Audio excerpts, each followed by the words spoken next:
The custody battle lasted 10 minutes, until the courtroom heard a voice nobody invited. The judge didn't hesitate. Full custody is granted. The gavel lifted. The mother smiled, relieved, victorious, untouchable. Across the courtroom, the father didn't argue, didn't shout, didn't even stand. He just stared at the floor like something inside him had already accepted defeat. Because sometimes losing happens long before the verdict is spoken. The judge's hand came down, and that should have been the end. But before the wood touched the bench, a voice came through the courtroom speakers. "Please stop recording me." The gavel froze mid-air. Every head turned, because nobody pressed play. Before we continue, if you love courtroom stories where hidden truths interrupt perfect lies, subscribe now to the Unheard Witness and turn on notifications. Because sometimes justice waits until the last second to speak. The courtroom technician jumped up. That wasn't from us." Static hissed softly through the speakers again. The judge frowned. "Identify the source immediately." The victorious smile faded from the mother's face, just slightly, barely noticeable. But the father noticed, because it was the first crack he'd seen in months. Moments earlier, the hearing had been effortless. The mother's attorney presented polished evidence, school reports, witness statements, photos showing stability, routine, care. Meanwhile, the father sat alone, accused of anger issues, financial instability, neglect, even emotional manipulation. Every allegation stacked neatly, perfectly timed. The judge had barely needed 10 minutes. Custody cases rarely move that fast, unless the outcome already feels obvious. The technician traced cables toward the evidence console. Nothing running, no files open. Still, another sound escaped the speakers, a door slamming, then breathing. Panicked, the judge leaned forward. Play that again." "I can't," the technician whispered. "It's not coming from the system." The courtroom murmured. The mother crossed her arms. "This is ridiculous." Her lawyer stood quickly. "Your Honor, may we proceed?" He sounded irritated, confident, like interruption was inconvenience. The judge lowered the gavel slowly. No, because curiosity had replaced certainty. The bailiff searched under desks, behind monitors. Nothing. Then the defense attorney spoke quietly. My client submitted supplemental evidence this morning." Everyone turned. The father looked confused. "I didn't," he whispered. The attorney blinked. "You didn't?" A sealed envelope sat suddenly visible beside the judge's files. Nobody remembered placing it there. The courtroom fell silent. The judge opened it carefully. Inside, a small flash drive. No label, no note, just silence. "Source?" the judge asked. No one answered. The mother shifted in her chair. Just once. Barely. But again, the father noticed. Permission granted. The technician inserted the device. Screen flickered alive. Audio waveform appeared automatically. File already selected. Someone had prepared this carefully. The judge hesitated, then pressed play. A woman's voice filled the courtroom. Sharp, angry. "I told you he'd never get custody if we moved first." Gasps erupted instantly, because the voice sounded familiar. The mother froze. Her lawyer stood. "Objection. Authentication?" "Sit down," the judge ordered. The recording continued. "You promised the therapist would support me." Another voice answered. Male. Calm. "Yes, but you need to exaggerate the incidents." The father's chair scraped backward. "What?" His whisper barely escaped. The courtroom watched the mother now, not the accused. Her composure cracked. That isn't... The audio played louder. You said bruises would help. Silence detonated across the room. The judge's expression hardened instantly. Pause. The technician obeyed. The mother stood abruptly. This is fabricated. But doubt already lived inside every face watching her. The judge leaned forward slowly. Are you denying this is your voice? She hesitated, 1 second too long. Because hesitation tells stories words can't fix. Her attorney intervened fast. Audio manipulation exists. True, possible, reasonable. The judge nodded slightly, but pressed play again anyway, because instinct demanded answers. The recording shifted. Different day, different tone, children laughing faintly in the background. Then, crying.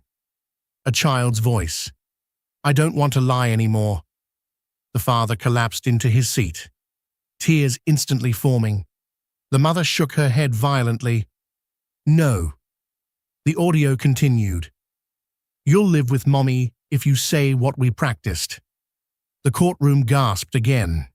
The judge's gavel slammed once, hard. Stop playback. The room struggled to breathe. The father covered his face. Because hope hurts when it returns suddenly. The judge turned cold eyes toward the mother. Explain. Her lawyer spoke instead. We request forensic analysis. Reasonable again, except the technician raised a trembling hand. There's more. Nobody wanted more, but truth rarely asks permission. Playback resumed. Footsteps echoed. A conversation inside what sounded like a car. The same male voice again. You're sure he won't fight back? She laughed softly. He apologizes for everything. The father flinched, because it was true. Years of peacekeeping, avoiding conflict, trying to keep family intact, used against him. The judge removed glasses slowly. This court will recess. But before standing, another voice cut through, unexpected, older, calmer. You shouldn't have done that. Everyone froze, because it wasn't part of the earlier conversation. New speaker, unfamiliar. The technician checked timestamps. It did different recording. The screen showed courthouse hallway footage. Audio only. Hidden recording. The mother speaking again. He'll never see the child again. The new voice replied quietly. That child asked for their father yesterday. Silence suffocated the room. The judge cancelled recess immediately. No one leaves, because now the trial had changed direction. The bailiff locked doors. The mother's confidence collapsed visibly. Her attorney whispered urgently. The father stared like a man waking from a nightmare. The judge addressed the technician. Trace origin. Minutes crawled. Everyone waited. Every breath loud. Finally, security access log shows the drive entered through maintenance entry this morning. Maintenance? Confusion spread. The courtroom doors opened slowly. A janitor stepped inside, holding cleaning gloves. Apologetic expression. I was told to deliver something. The judge narrowed eyes. By whom? He shook his head. Anonymous message. He explained finding the package near supply lockers. Instructions simple. Deliver before custody hearing. Nothing else. The judge studied him carefully.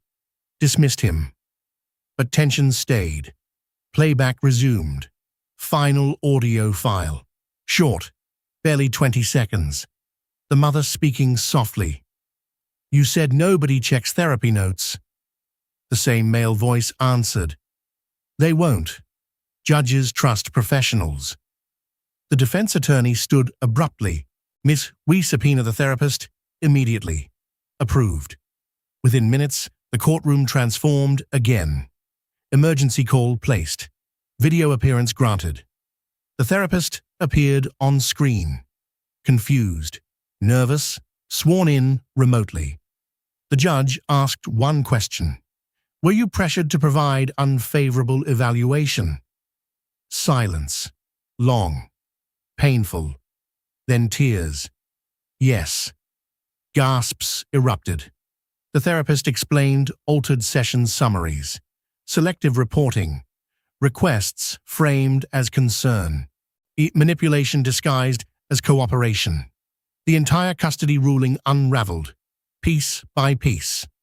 The judge leaned back slowly, processing betrayal not just of a parent, but of a child. The mother broke first. This isn't fair. Her voice cracked loudly. Because lies hate sunlight. You don't understand what he's like. The father finally stood. For the first time all day, voice shaking. I just wanted to read bedtime stories again. The courtroom softened instantly. Truth sometimes arrives quietly. The judge stood. Decision reversed mid-session. Previous custody ruling vacated. Shock rolled through the room. Emergency investigation ordered. Temporary shared custody granted immediately. The father didn't celebrate, didn't move, just breathed. Because relief feels unreal at first. But the story wasn't finished. The technician spoke again. There's metadata. Another twist. The flash drive creator, time-stamped, created inside courthouse network. Someone inside knew everything. The judge demanded identification. Security logs pulled. One user accessed that terminal overnight.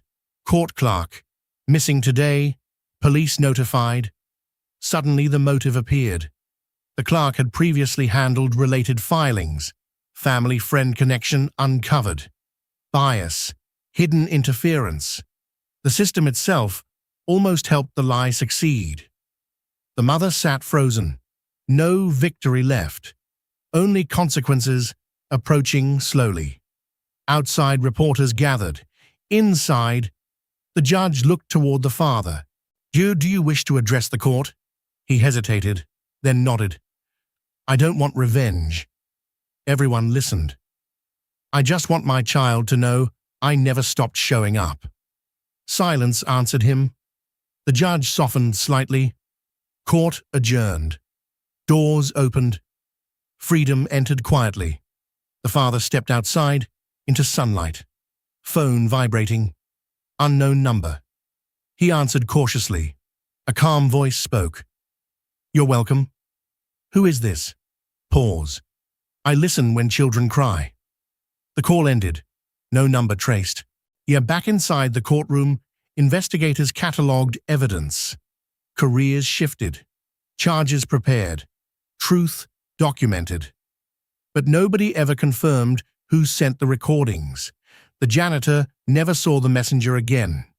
Security cameras showed nothing unusual, just empty hallways, as if justice itself walked in unnoticed. That evening, a child ran toward a familiar figure at a park bench, laughing, arms wide, no courtroom, no accusations, just reunion. Because sometimes the loudest victory isn't spoken by judges. It's heard when a child finally feels safe enough to laugh again. And somewhere far away, someone deleted a message thread, closed a laptop, and disappeared. Because some witnesses never sit in court. They simply make sure the right voice interrupts at the exact moment truth almost loses.